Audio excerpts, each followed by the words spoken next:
Part 5. Progressivism.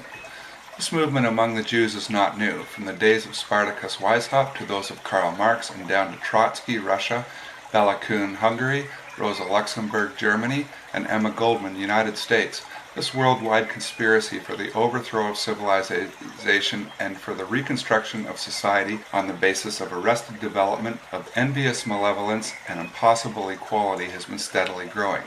Winston Churchill, Zionism versus Bolshevism, Illustrated Sunday Herald, 8 February 1920. A government that was also legislative would have to be called despotic as opposed to a patriotic government. But by a patriotic government, it is understood to not be a paternalistic one, which is the most despotic of all, since it treats its citizens as children, but one serving the native land. In Christian societies, theologians and judges wear the black robe.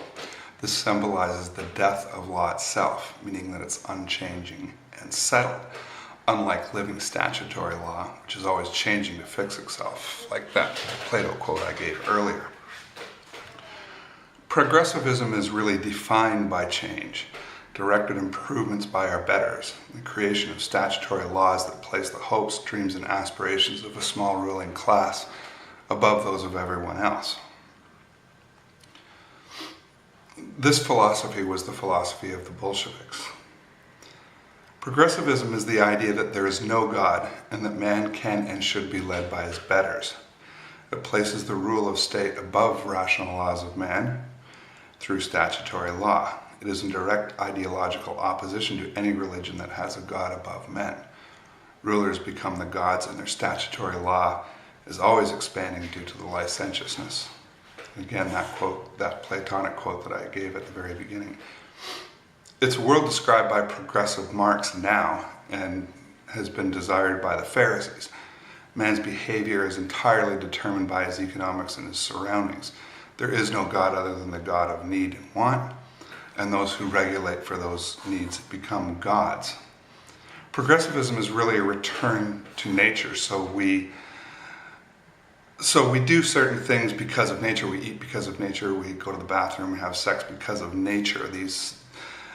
And progressivism is really giving up our virtue over to nature.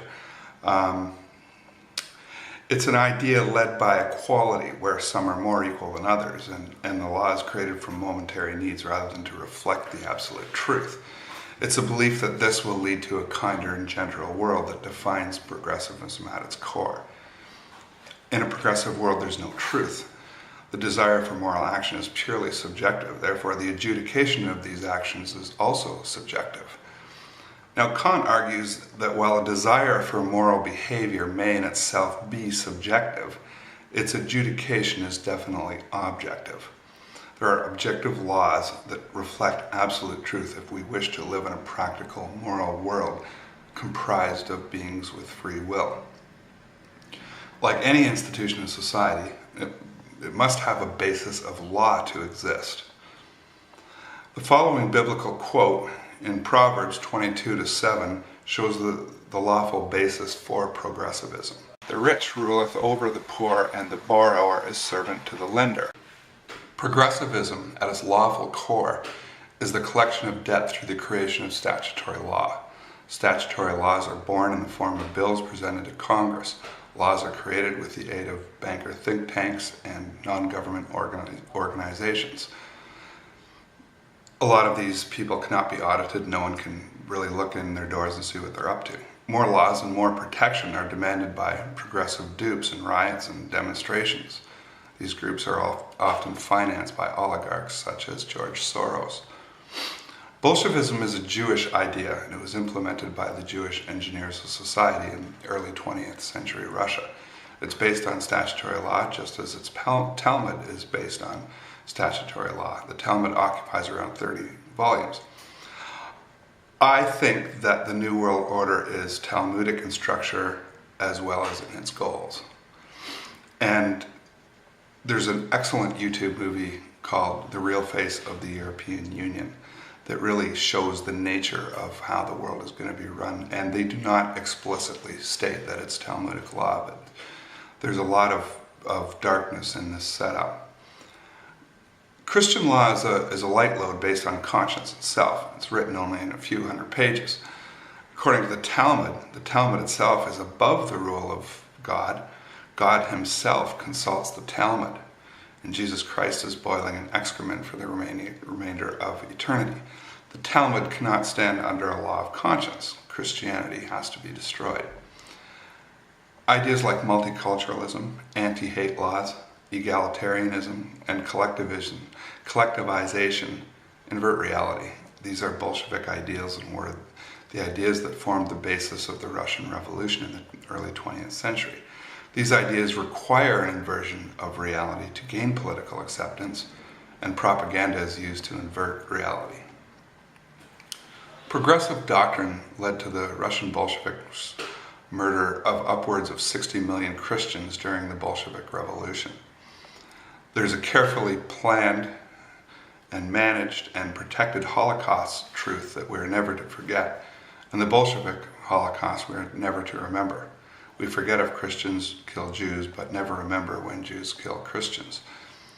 Alexander Solzhenitsyn remarks on the Bolshevik Holocaust in the following quote: "It is unthinkable in the 20th century to fail to distinguish between what constitutes an abominable atrocity that must be prosecuted and what constitutes that past which ought not to be stirred up." Alexander Solzhenitsyn, The Gulag Archipelago. I want to take a look at some of the core arguments and absolute truths adopted by progressives. 1. Multiculturalism. Almost everywhere, except the State of Israel, multiculturalism is being implemented in the West. Muslims may freely enter the United States and bring their culture and beliefs with them. The profane reason is that men will come to understand one another, making a more peaceful world. The real reason is the dilution and the destruction of Christianity. Europe is not going to be that monolithic society they once were in the last century. Jews are going to be at the center of that. Barbara Lerner Specter, from a YouTube video entitled "Barbara Lerner Specter Calls for the Destruction of Christian European Ethnic Societies." Muslim law is different than Christian law, and it's based on rule by imam and statutes rather than rule by conscience. They do not have juries in Muslim law. Men live in peace when they share common law. Muslims will dilute Christianity with their presence. Out of chaos comes order, a motto of Jewish Freemasonry. Men will need a new common law to bring peace, and the Jewish Noahide law, written for non-Jews, will bring us that peace. There will be two sets of laws, one for Jews and one for everyone else.